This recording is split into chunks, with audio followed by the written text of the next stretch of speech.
ഛത്തീസ്ഗഡിൽ മലയാളി കന്യാസ്ത്രീകൾ അറസ്റ്റ് ചെയ്യപ്പെട്ടതിലെ ഇടപെടലുമായി ബന്ധപ്പെട്ട് സംസ്ഥാന അധ്യക്ഷൻ രാജീവ് ചന്ദ്രശേഖറിനെതിരെ ബി.ജെ.പി പടയൊരുക്കം.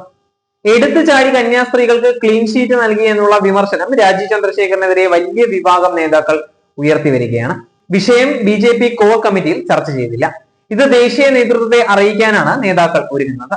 വിഷയത്തിൽ രാജീവ് ചന്ദ്രശേഖറിന്റെ നേതൃത്വത്തിൽ നടത്തിയ ഇടപെടലിൽ ബി മുരളീധരൻ, പി.കെ. കൃഷ്ണദാസ് വിഭാഗങ്ങൾക്ക് എതിർപ്പ് ധാരാളമാണ്.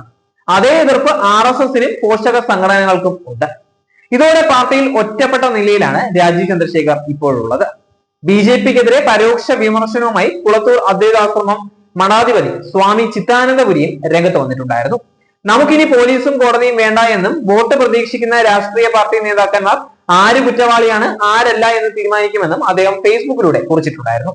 കന്യാസ്ത്രീകൾ കുറ്റക്കാരല്ല എന്ന ബി.ജെ.പി സംസ്ഥാന അധ്യക്ഷൻ രാജീവ് ചന്ദ്രശേഖറിന്റെ പ്രതികരണത്തിനെതിരെയാണ് ഈ പോസ്റ്റ് വന്നിരുന്നത്. കഴിഞ്ഞ ദിവസമാണ് കന്യാസ്ത്രീകൾക്ക് ജാമ്യം ലഭിച്ചത്.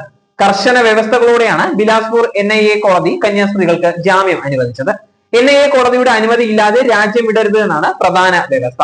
പാസ്പോർട്ട് NIA കോടതിയിൽ നൽകണമെന്നും ജാമ്യ കാലയളവിലെ വാസസ്ഥലം NIA അറിയിക്കണമെന്നും വ്യവസ്ഥയിലുണ്ട്. 2 ആഴ്ചയിൽ ഒരിക്കൽ ബന്ധപ്പെട്ട പോലീസ് സ്റ്റേഷനിൽ ഹാജരാകണം. അന്വേഷണ ഏജൻസി ആവശ്യപ്പെടുമ്പോൾ ചോദ്യം ചെയ്യാൻ ഹാജരാകണം. തെളിവ് നശിപ്പിക്കരുത്, സാക്ഷികളെ സ്വാധീനിക്കരുത്, മാധ്യമങ്ങളോട് സംസാരിക്കരുത്, കേസിനെ പറ്റി പൊതുമധ്യത്തിൽ പ്രതികരിക്കരുത് തുടങ്ങിയ വ്യവസ്ഥകളും NIA കോടതി മുന്നോട്ട് വെച്ചിരുന്നു. 50,000 രൂപയുടെ 2 ആൾ ജാമ്യവും കോടതി നിർദ്ദേശിച്ചിരുന്നു.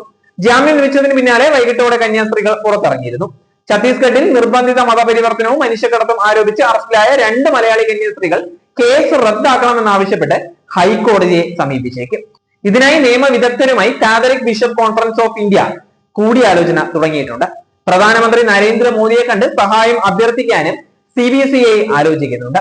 ഹൈക്കോടതിയിൽ കന്യാസ്ത്രീകൾ ഹർജി നൽകുമ്പോൾ FIR റദ്ദാക്കാൻ ഛത്തീസ്ഗഡ് സർക്കാരിൽ സമ്മർദ്ദം ചെലുത്തുകയാണ് ലക്ഷ്യം. ജാമ്യം ലഭിച്ച കന്യാസ്ത്രീകളായ പ്രീതി മേരിയും വന്ദന ഫ്രാൻസിസും സഭയുടെ സ്കൂളും ആശുപത്രിയും മറ്റ് പ്രവർത്തിക്കുന്ന ഛത്തീസ്ഗഡ് ഡൽഹി മഠത്തിലാണ് ഇപ്പോൾ താമസിക്കുന്നത്. അതേസമയം കന്യാസ്ത്രീകൾക്കൊപ്പം ഉണ്ടായിരുന്ന 3 പെൺകുട്ടികൾ ബജ്രംഗ് ദൾ പ്രാദേശിക നേതാവ് ജ്യോതി ശർമ്മ അടക്കം 20 പേർക്കെതിരെ പോലീസിൽ ഓൺലൈനായി പരാതി നൽകിയിരിക്കുകയാണ്. ദുർഗ് റെയിൽവേ സ്റ്റേഷനിൽ വെച്ച് ഇവർ ആക്രമിച്ചുവെന്നും ഭീഷണിപ്പെടുത്തിയെന്നുമാണ് പരാതിയിലുള്ളത്. സ്വന്തം ഇഷ്ടപ്രകാരമാണ് കന്യാസ്ത്രീമാർക്കൊപ്പം പോയതെന്നും കമലേശ്വരി പ്രധാൻ, ലളിത ഹുസൈൻ ദി, സുപ്തി മണ്ഡാവി എന്നിവർ നൽകിയ പരാതിയിൽ ചൂണ്ടിക്കാട്ടുന്നുണ്ട്.